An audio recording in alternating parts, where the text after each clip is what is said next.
What up, players? Welcome to the channel. As today we talk about a little bit of DBD. Now the PTB for the patch 15 has just come out, and I'm currently downloading it as I came back from work, and I'd like to talk about some of the changes.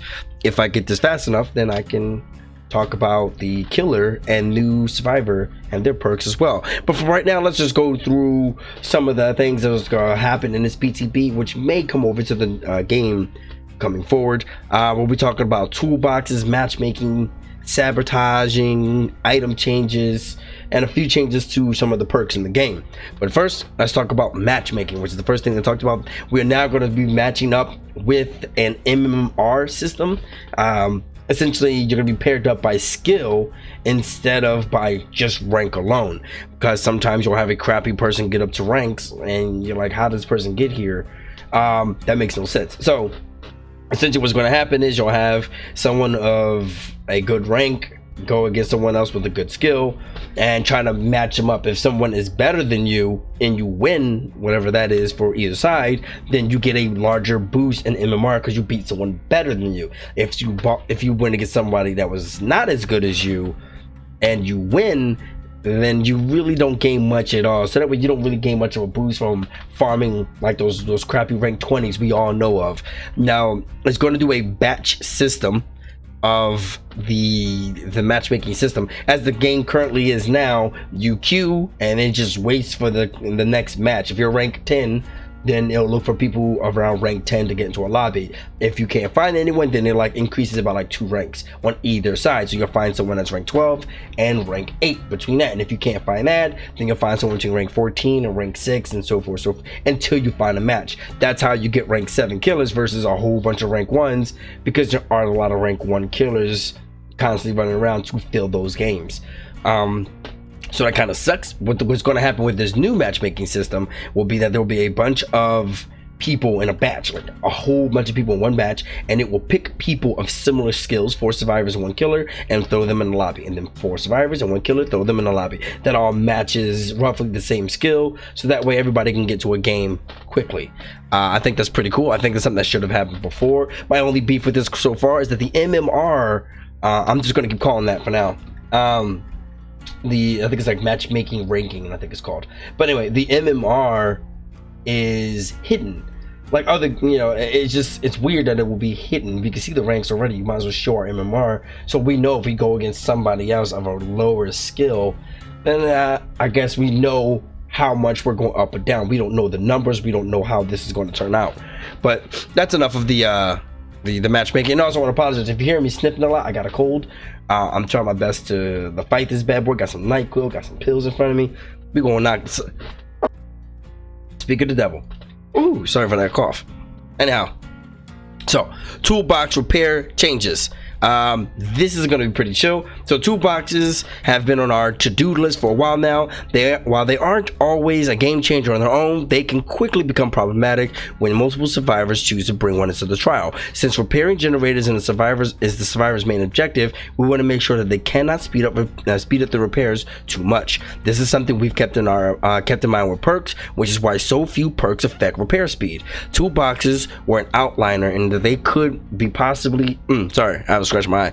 They could be used to considerably speed up their repairs against multiple generators, shaving off a lot of repair time. To balance this, we have drastically lowered the number of charges toolboxes have, but increasing their repair speed to compensate. This way, you'll be able to repair a small portion of a generator very quickly, but your toolbox will run out much sooner as well. This change has 2 large benefits. Now, before I go into the benefits, I like this. I like this because I mean, even me, someone who went in with the green toolbox, oh my god, I can't, accommodation or the good toolbox with 185 charges. I've gone through like 4 gens with efficiency and more charges on that thing, and that makes 0 sense. That should not be a thing, especially since it's the survivor's primary goal.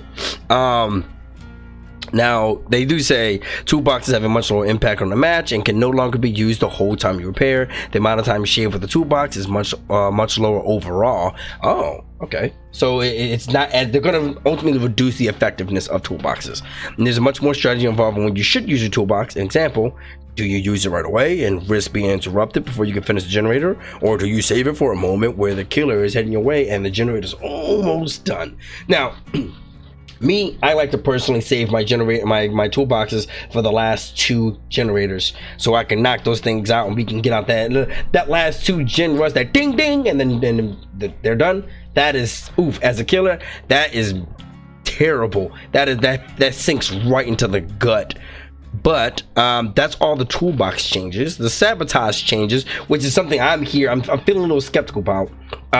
We've made changes to sabotage as well to go along with the updated toolboxes. There's a few things we'd like to address with the current sabotage mechanic. Sabotage saves saves take a lot of time and coordination to pull off, making them very difficult and unreliable.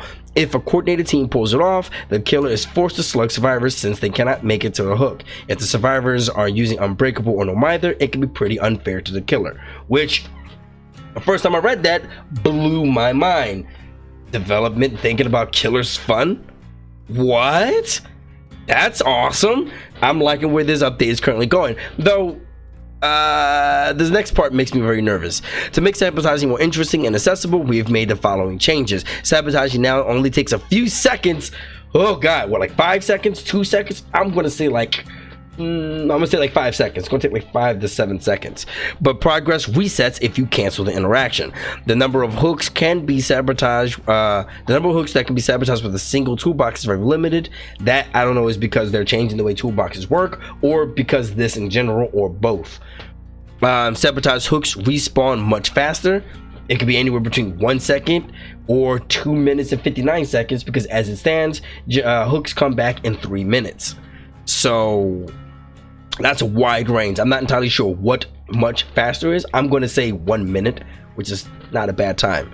Hooks can now be sabotaged from any angle, which that's cool. Just like I'm down with that. And bear traps can no longer be sabotaged. Yes. I mean, that should have been something all along. The idea that survivors can destroy the trapper's power has always boggled my mind. Always. And I'm like, what? That's insane. The result is much more dynamic sabotage interaction. Rather than running around getting hooks early at the start of a match, sabotaging is now something that can be done on the fly. Meanwhile, if the killer reacts quickly, they may be able to take the survivor to a different hook in time, or drop the survivor and try again with the hook respawns shortly after. But now that you've got the breakout perk with Yui, I don't know if finding another hook is actually going to be viable, seeing as they can wiggle out faster. So you're going to have to drop, which ultimately means you're going to slug anyway. That's the way I see it. I could be wrong. We'll know when we try out the PTB. Saboteur perk has been changed. You see the auras of hooks within the killer's carrying range when a survivor is picked up, and also sabotaging hook without the need of a toolbox with a cooldown. Now, mind you, the first part of that Saboteur already does. You can sabotage hook without a toolbox, but it says with a cooldown, meaning I don't think it's going to have hindered speed, which means you'll be able to sabotage just as fast without it. So a few seconds, boom, done. That hook is gone. But you can't chain hook it with this perk, which is fine. I mean, see the auras of hooks within the carrying range of the killer. I don't know what the killer's carrying range. I don't know what that is. I don't know what that is. Does that mean like within range if he was walking there? Like if he was just walking to a hook, he can make that hook. So you know to get that hook. Or is it like within the terror radius of him while he's carrying? I don't know. Carrying range is weird. Anyway, Hangman's Trick, which is a killer's perk. Gain a notification when they hook sabotage starts. Does that matter? Will you have enough time to react without what's that damn perk where you can hit them? The grit. I think it's called grit. Something grit. While carrying a survivor, see auras of any survivor within a set range of a hook. We don't know what these numbers are, but I think that might be cool. If it's like 10 meters, I'm down with that. If it's like 2 meters, bro, they're already on the hook. It doesn't matter. And breakdown. Hooks broken with this perk will remain broken for 3 minutes. So they will remain 3 minutes as they normally are now, even though in this world they would come back, let's say 1 minute. This one will keep them down for 3 minutes. It gives breakdown a little love. Especially since like hooks can be sabotaged so quickly, it wouldn't make a difference to bring breakdown. You're like, well, you can just break this damn thing very quickly. Don't matter. Anyway, so item retention update. With the update, To toolboxes and the recent medkit changes in mind, we've made changes to the way items are handled once they are used up. Currently, an efficient survivor will keep an eye on their item and stop using it to the last second in order to escape with it and keep it. Since most items are used up very quickly now, we want to avoid awkward situations where you're trying to stop the last second and accidentally destroy your item. Really? I mean, look, you did something to help the cater survivors. I mean, the killer's fun, but really, survivors can't watch the duration of their own item? You really want to hold their hands that badly? I mean, I get you're reducing the effectiveness of each item, but goddamn. Going forward, items will not be destroyed if their charges are used up, which is pretty cool. Instead, the item would be disabled for the rest of the match. If you escape with an item with charges left, it will be added to your inventory as always. That's pretty cool. So you get to keep the item. At the same time, we're making it so that any add-ons you equip are consumed after the match. Okay, whether you escape the trial or not, that's gonna suck. I enjoy keeping my add-ons, but it makes sense. This is in line with the killer add-on. I was gonna say, what about the killers? Which is single use. Ace in the hole will allow you to keep any add-ons you escape the trial with. Oh, so Ace in the Hole is getting an unintentional buff as well as like breakdown and all that stuff. That's pretty baller. So that means I could come with Ace in the Hole, keep my item if it's like a purple item with purple add-ons, and keep my add-ons if I survive. I'm down with that. All right, new feature, breakable walls. This is so exciting. Debuting alongside the next chapter, we are pleased to announce a new feature that will allow killers to shape the map as they hunt down survivors. Breakable walls. This mechanic is available to all killers.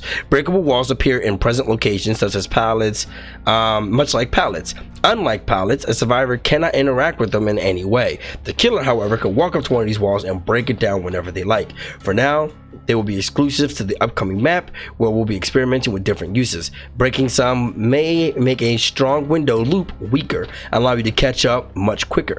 Others might open up new paths to get around the map faster. We'll be keeping a close eye on how everyone uses them to see what works best before adding them to existing maps.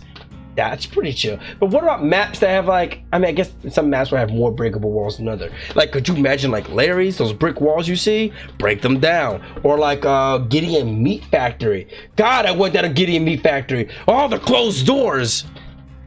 Where was I? Here. Okay. When breakable walls are added to other maps, they will appear differently to the realm's theme. They will appear differently to suit the realm's theme. Okay. Although they may look different from one map to the next, they will make sure they're easily recognizable, so it is clear which walls can and cannot be broken. Okay. Additionally, any perk or add-on that affects pallet breaking speed, such as brutal strength and I think that's it. Oh, fire up will be extended to brick walls. Killer powers that can break walls will also be able to big pallets will always be able to break these walls. So Demogorgon's lunge, obviously Hillbilly, Cannibal, Oni breaking a wall would be awesome. I support that. Hillbilly makes no sense. You get it with a chainsaw that breaks, whatever. But Oni, yes, I support that. And the Demogorgon.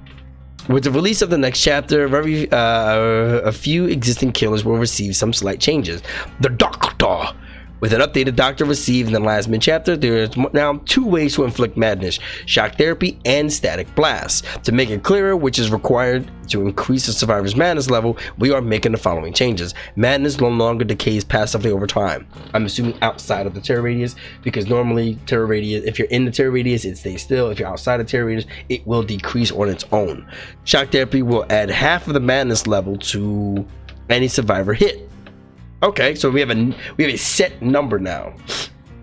And static blast will add a full madness level to any survivor hit. I like it. Overall, the amount of time you need to shock a survivor to increase their madness should feel roughly the same, since the madness will no longer passively decay, meaning they're getting weaker. So I guess those increase more than that, and now we're getting a little less, but now it doesn't decay. I guess our hope is that this will make it much clearer to both the person playing the Doctor and any survivors playing against them exactly what it would take to make them reach the next level. The Plague. Going forward, the Plague will always start with one corrupted fountain.